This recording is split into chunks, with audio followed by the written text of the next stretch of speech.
Ibu mau mengingatkan materi yang pekan lalu. Pekan lalu kita belajar tentang apa? Macam pernikahan. Masih ingat nggak? Ada berapa ya? Oke. Nah, hari ini kita akan bahas mengenai putusnya perkawinan, ya, yaitu tentang talak. Nah, ya, tentang talak. Lalu talak, iddah, dan rujuk. Nah, ini berkaitan dengan perceraian, gitu ya. Kalian tahu nggak apa manfaat kita mempelajari mengenai materi ini? Gampang kok kita harus lalu Ibu akan menjelaskan mengenai langkah-langkah pembelajaran hari ini. Ya, jadi nanti Ibu akan menjelaskan materi mengenai talak, rujuk, iddah, lalu juga nanti kalian akan Ibu kasih video, ya, yang membahas mengenai talak, iddah, dan tujuannya adalah nanti kalian dapat menguraikan hukum iddah ini dengan baik dan benar. Ini adalah berkaitan mengenai pernikahan dalam Islam materi pada hari ini, ya.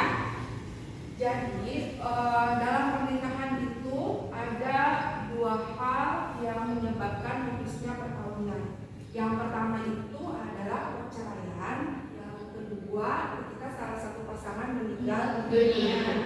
Ya, dari pernikahan, lalu nanti kalau akan bisa video yang kalian simak nanti itu untuk mengisi LKPD, ya. Pasal apa yang disampaikan di video itu, ya. Dari video tersebut itu akan menyampaikan masalah-masalah mengenai materi yang tadi Ibu sampaikan. Oke, ya, yuk simak dulu.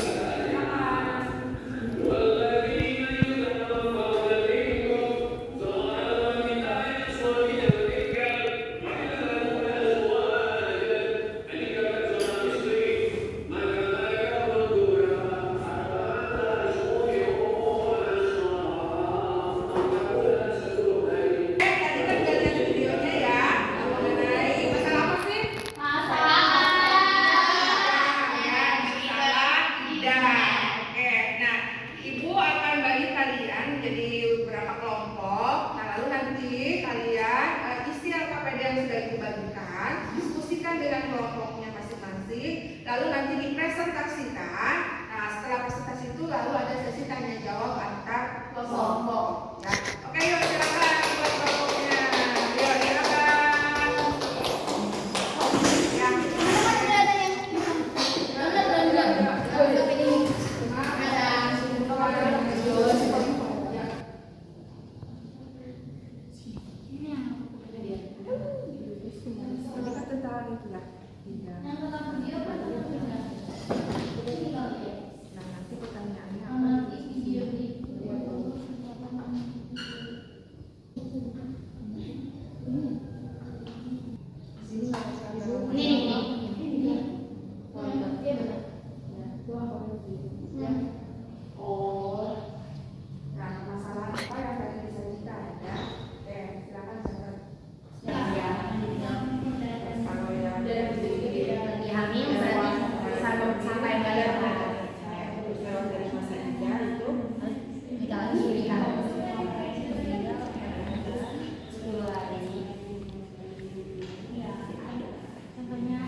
Masa iddah yang ditinggal meninggal yaitu selama 4 bulan 10 hari, sedangkan yang sedang mengandung yaitu sampai melahirkan. Wanita bercerai dalam keadaan haid maupun tidak haid maka harus dengan menikah kembali atau dengan adanya akad. Sekian, wassalamualaikum warahmatullahi wabarakatuh.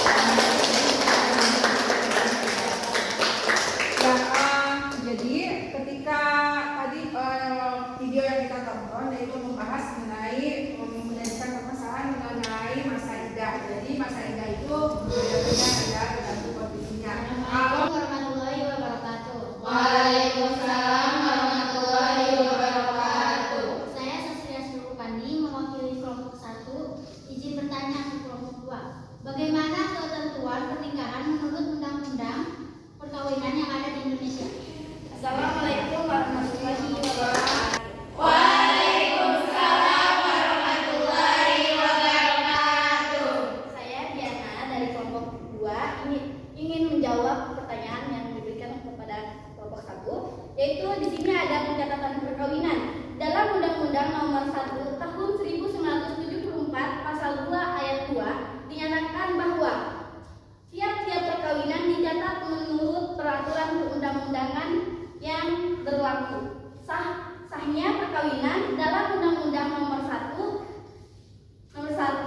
Tahun 1974 Pasal 2 Ayat 1 ditegaskan bahwa perkawinan adalah sah apabila dilakukan menurut hukum masing-masing agamanya dan kepercayaannya. kalau satu ternyata itu aturan-aturan yang ada di undang-undang perkawinan ya. Tadi seorang suami dibolehkan untuk menikah tapi dengan syarat-syarat untuk menikah lagi gitu ya. Oke, baik. Dan selanjutnya silakan kelompok 2 memberikan pertanyaan kepada kelompok 1. Ya, silakan. Assalamualaikum warahmatullahi wabarakatuh. Waalaikumsalam warahmatullahi wabarakatuh. Perkenalkan, nama saya Fernisa. Saya dari perwakilan kelompok 2. Izin bertanya kepada kelompok 1. Di situ kan ada macam-macam talak bain dan terbagi menjadi 2, yaitu talak bain sugro dan kubro. Jelaskan pengertiannya.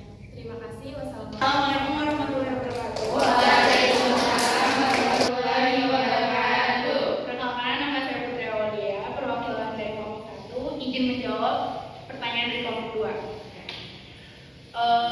Saya akan menjelaskan terlebih dahulu talak bain itu apa ya. Talak bain itu talak yang dijatuhkan suami kepada istri dan suami boleh kembali kepada istri dengan akad dan mahar baru. Talak bain terbagi menjadi 2. Yang pertama, talak bain sugro merupakan talak yang dijatuhkan suami kepada istri yang belum disetubuhi. Talak rej'i yang telah habis masa iddahnya sementara suami tidak rujuk dalam masa tersebut, dan talak dengan tebusan atau hulu. Talak bain kubro yaitu talak yang dijatuhkan suami untuk ketiga kalinya. Seorang suami yang telah menjatuhkan talak bain kubro tidak boleh rujuk atau menikah lagi dengan mantan istrinya. Jika suami ini kembali kepada istri yang berhasil kelompok 2 pada tangan.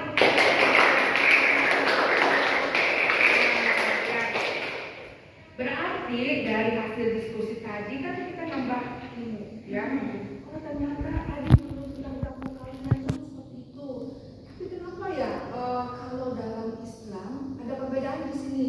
Kalau menurut syariat Islam seorang suami menikah tanpa persetujuan istri itu boleh ya. Nah tetapi kalau dalam menurut undang-undang tadi harus ada izin dari istri yang istri pertama gitu ya.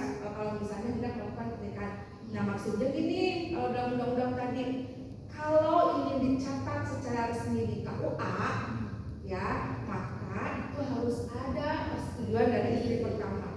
Ada tanda tangan tertulis di kertas, saya menyetujui suami saya menikah lagi, itu tanda tangan ya. Nah berarti pernikahan yang kedua bisa tercatat secara resmi di KUA. Nah kalau misalnya tidak ada persetujuan dari istri pertama, maka itu tidak bisa tercatat secara resmi di KUA. Tapi kalau misalnya secara resmi dari materi yang sudah ibu sampaikan dari awal terus dari hasil diskusi, materi apa yang sudah kalian pahami? Salam. Sudah paham ya? Paham ya? Apa tadi terus masa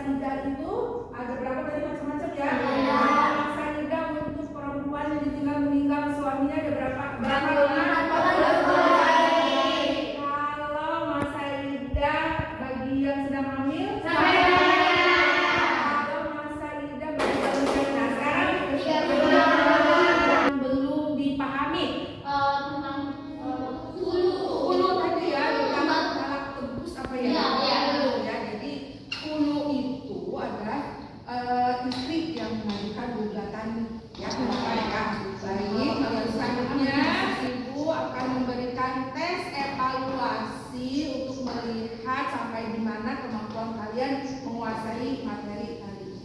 Oke, siap ya? Ya. Saya dibaca itu tadi kita kalian sudah mengisi evaluasi ya, sudah dikumpulkan. Nah untuk selanjutnya dari materi yang sudah kita pelajari apa kesimpulannya? Oke, yuk kelompok 1 silakan. Apa kesimpulan dari materi yang tadi kita pelajari? Ayo Putri. Ya, menurut Putri gimana? Apa kesimpulannya? Kesimpulan kita tadi pelajari ya tentang masa ida sama kalah. Jadi kita mengetahui ternyata masa ida tuh banyak macamnya. Terus nggak semuanya. Misalnya kalau misalnya kita ditinggal, kalau seorang istri ditinggal ditalak sama suaminya sedang mengandung, ternyata masa idahnya sampai melahirkan anaknya. Ya. Terus kalau misalnya dia sedang menstruasi, ternyata 3 kali suci. Terus kalau misalnya dia tidak bisa, Ya, insya Allah pekan depan kita akan bahas materi baru yaitu mengenai strategi masuknya Islam ke Indonesia. Ya, terima kasih untuk kerjasamanya, terima kasih masih semangat untuk terus belajar. Kita tutup pertemuan kali ini dengan mengucapkan hamdalah. Alhamdulillahirabbil alamin. Dan doa kafaratul majlis.